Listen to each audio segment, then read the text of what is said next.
Isang mapagpalang araw mga kapuso, isang selebrasyon na dapat puno ng pagmamahal ang naging simula ng pagbagsak ng isang pamilya.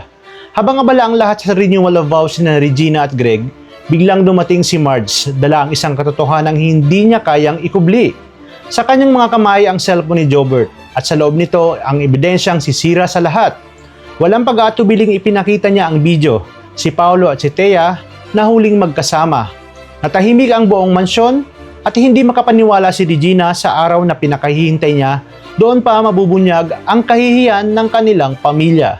Si Greg naman tila napako sa kinatatayuan niya dahil ang kasalanan ng nakaraan ngayon ay inuulit ng sarili niyang anak. Samantala, galit na galit si Edward, hinarap niya si Thea at pilit niyang hinahanap ang katotohanan. Ngunit kahit anong paliwanag pa ang ibigay ni Thea, nadadala lang siya na hindi niya ginusto at wala itong saysay. Para kay Edward malinaw na ang lahat. Sa gitna ng gulo, tuluyang bumigay itong si Marge. Sinabi niya na pinaniwala nito ang buong pamilya pero kasi nangulingan lang pala ang lahat. Paulit-ulit na humingi ng tawad si Paolo ngunit wala nang natira sa puso ni Marge para magpatawad. Pinili niyang umalis at tahimik pero buoang pa siya.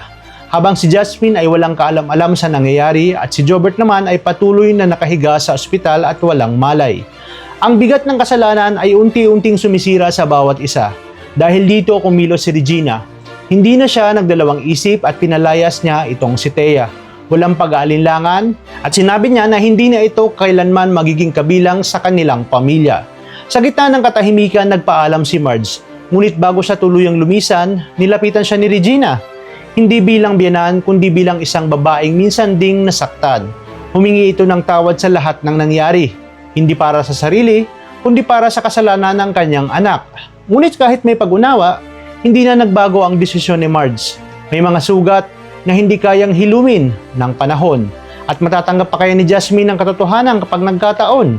At may pag-asa pa bang mabuo ang pusang tuluyang nadurog ni na Marge? Dito pakakaabangan natin ang pinakamalaking paghihigante ng isang Marge dito sa mansyon ng mga Torrecampo dahil wala siyang ibang gagawin kundi susunugin niya ang lahat ng kataksilan at kasinungalingan sa mansyon.